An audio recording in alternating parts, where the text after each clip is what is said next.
Unggahan pasien BPJS Kesehatan yang mengeluh soal lamanya waktu menunggu ruang rawat inap menuai komentar dari para tenaga kesehatan yang dinilai nirempati. Komentar nirempati ini menuai keprihatinan pasalnya nakes sebenarnya punya kewajiban menjunjung tinggi etika profesi termasuk di media sosial. Dan kita akan bahas bersama anggota Komisi 9 DPR RI, Edi Wuryanto. Dan sebelumnya kami sudah mencoba menghubungi pihak BPJS Kesehatan namun belum respons hingga dialog ini dilakukan. Selamat malam Pak Edi. Selamat malam Mbak Diana, apa kabar? Baik, semoga Pak Edi juga dalam kondisi yang sehat begitu ya.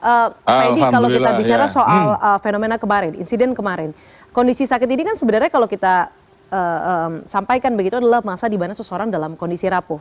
Tapi semakin sering sebenarnya orang berhadapan begitu ya dengan situasi serupa, bisa jadi menganggap hal itu biasa saja termasuk tenaga medis dan juga tenaga kesehatan. Bagaimana ya Pak sebenarnya menurut Anda dari perspektif Komisi 9 DPR RI yang juga pernah berprofesi sebagai nakes dan juga dosen begitu ya, untuk para nakes dan tenaga medis tetap berempati kepada pasien sehingga komentar nirempati ini tidak terulang lagi. Ya, pertama saya ikut duka cita ya atas meninggalnya saudara Yurisal ya.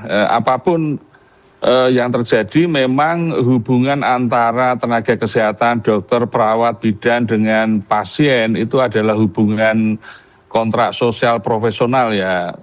Pasien, masyarakat telah menyerahkan hidup matinya kepada tenaga kesehatan, maka mestinya tenaga kesehatan itu menjawab dengan bukan hanya standar kompetensi yang tinggi, tapi yang lebih penting adalah tanggung jawab moral yang baik. Nah, soal tanggung jawab moral yang baik ini kan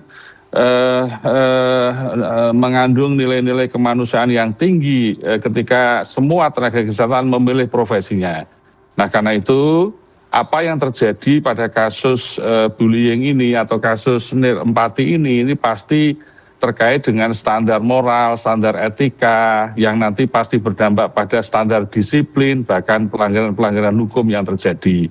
Nah, ini menjadi perhatian serius semua pihak, bagi Kementerian Kesehatan, bagi konsil, bagi majelis disiplin, bagi kolegium, bagi organisasi profesi, bahkan bagi lembaga pendidikan, bahwa ada sesuatu yang luntur di dalam dunia profesi kesehatan yang namanya good moral responsibility, tanggung jawab moral yang baik. Nah, ini menjadi PR kita bersama.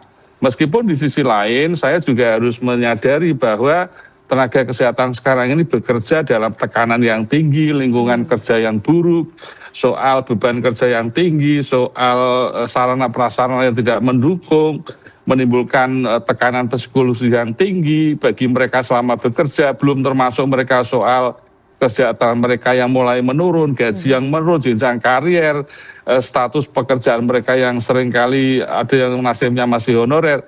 Situasi lingkungan kerja, lingkungan praktik yang buruk ini pasti menimbulkan tekanan juga bagi para tenaga kesehatan yang seringkali mereka kelelahan, baik fisik maupun mental, emosinya labil, karena itu mungkin mereka frustasi, lalu ada kemarahan, lalu mungkin juga itu yang mendasari. Jadi kita harus fair juga, di satu sisi memang idealnya seperti itu, tetapi kondisi lingkungan praktek yang buruk ini bisa memicu semua orang lepas kontrol, lalu terjadi perlakuan nirempati seperti ini. Oke, soal beban kerja ini poin menarik, tapi saya mungkin akan bahas nanti. Saya mau lebih fokus ke pasien Yurizal ini. Pasien Yurizal ini kan sebenarnya mengeluh begitu di media sosial, menyebutkan bahwa oke, ini sudah 8 jam menunggu, belum dapat kamar, tapi rasa-rasanya mengeluhnya nilainya setengah karena merupakan pasien BPJS. Kalau Anda setuju tidak sih Pak Edi, kalau misalnya pasien BPJS adalah kelas kesekian yang harus dilayani rumah sakit dan ada pemakluman ketika BPJS, orang yang menggunakan BPJS itu ibarat kata harus mengalah dengan mereka yang menggunakan layanan umum misalnya? Doktrin sumpah profesi tidak boleh membedakan pasien dari manapun mereka berasal. Apakah mereka kelas 1, kelas 2, kelas 3 atau kelas BPJS yang PBI itu tidak boleh dibeda-bedakan, itu doktrin profesi. Jadi tidak boleh itu dibedakan, toh pasien dengan PBI, BPJS meskipun yang bayar pemerintah, haknya kan pada orang kan, dan itu sumpah profesi, jadi itu tidak menjadi alasan. Oleh karena itu di kondisi di lapangan, situasi apapun kita disumpah tidak boleh membeda-bedakan.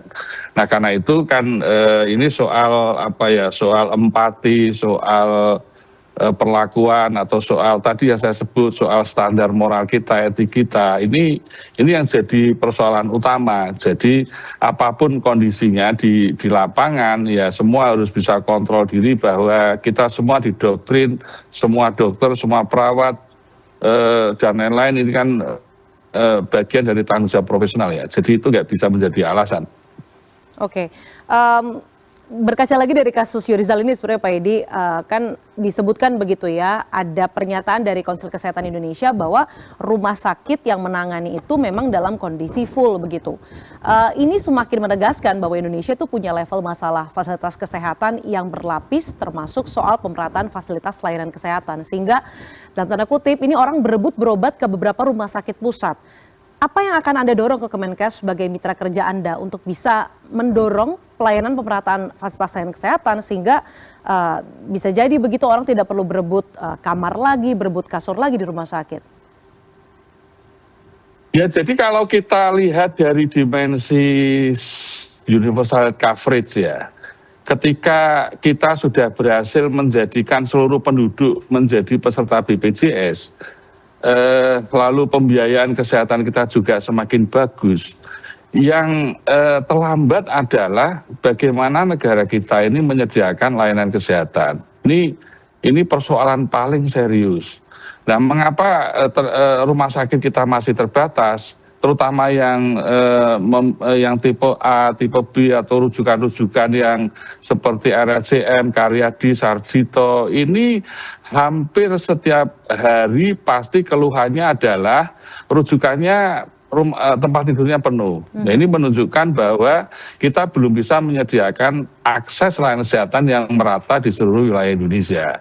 Jadi memang antara Komisi 9 dan Kemenkes sedang fokus bagaimana distribusi layanan kesehatan kita yang merata, jumlah tidurnya kita tambahi terus, sehingga antrian rujukan yang terjadi pada Yurizal ini yang sampai 8 jam, bahkan ada yang lebih dari 8 jam, mungkin 1 hari, 2 hari mereka belum bisa masuk, atau operasi yang antri sampai berminggu-minggu, bahkan ada yang sampai berbulan-bulan, itu terjadi di hampir semua wilayah Indonesia.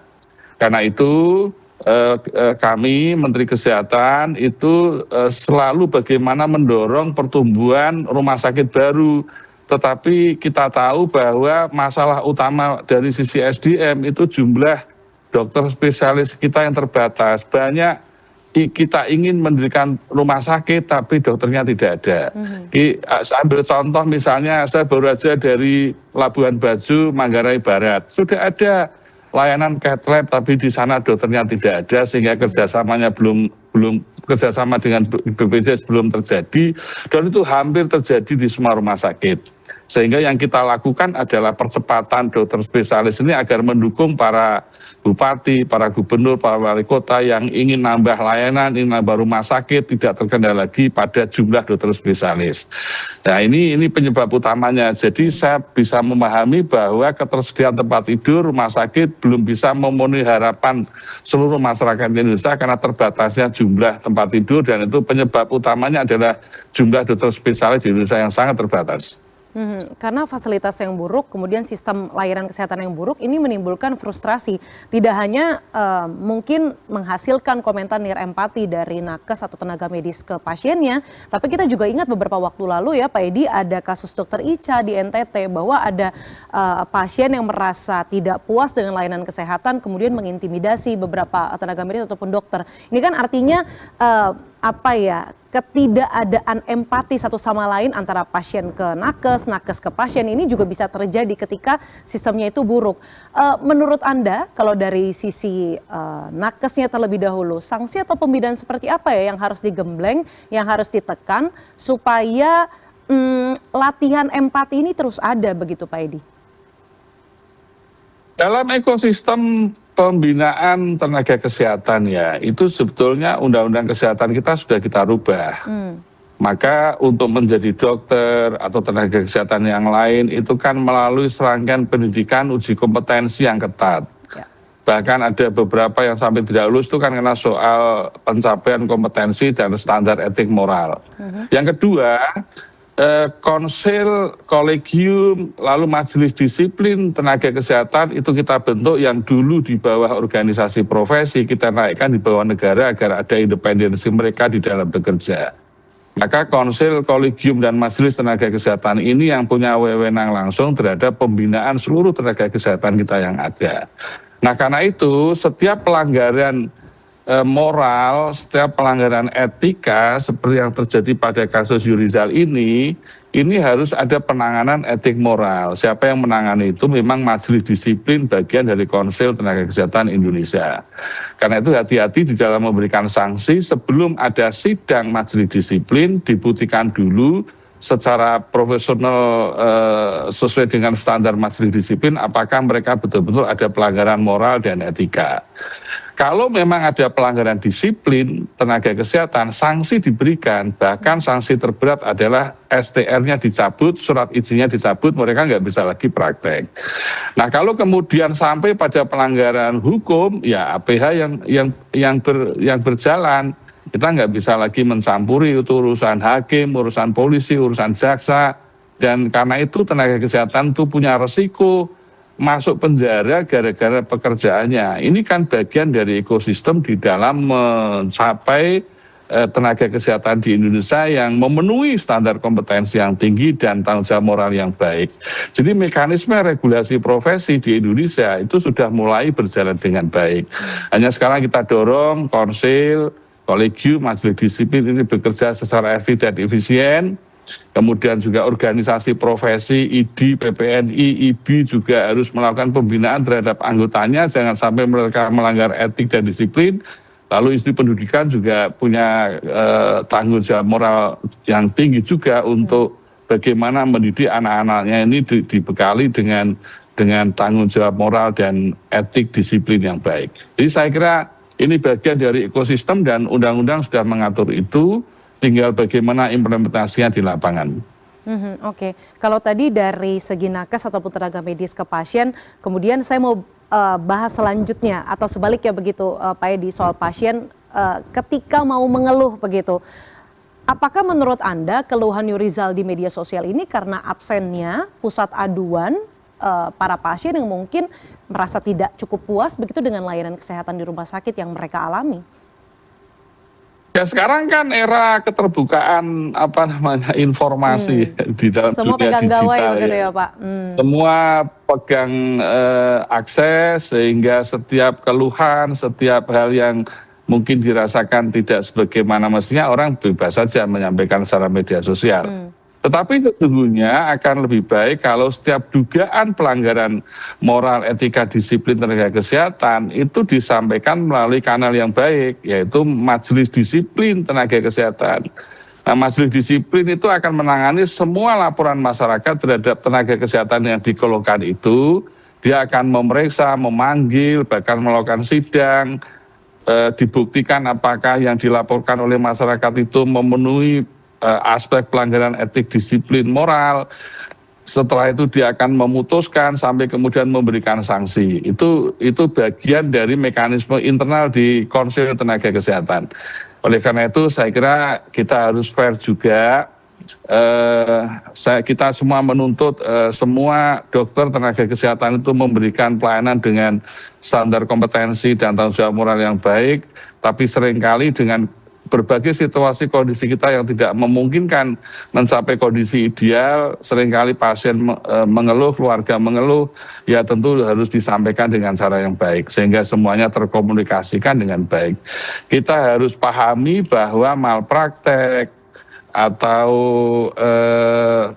tenaga kesehatan yang berurusan dengan hukum itu selalu diawali dari komunikasi yang buruk antara pasien dan tenaga kesehatan.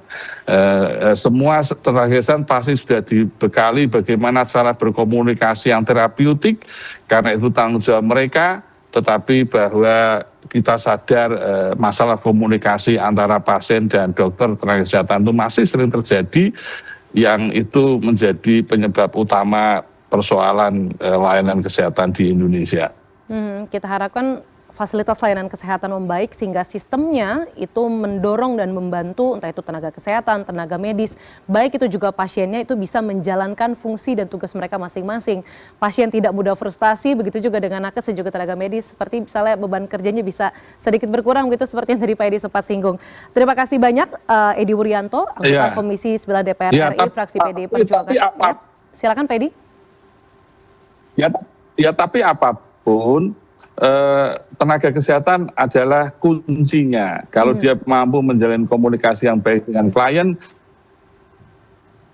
klien merasa memperoleh informasi yang utuh, itu akan mengurangi resiko gangguan komunikasi antara pasien dengan tenaga kesehatan. Jadi tetap kuncinya ada di tenaga kesehatan itu sendiri. Mari kita ciptakan komunikasi yang terapeutik antara dokter, tenaga kesehatan, dan pasien. Itu kata kuncinya itu.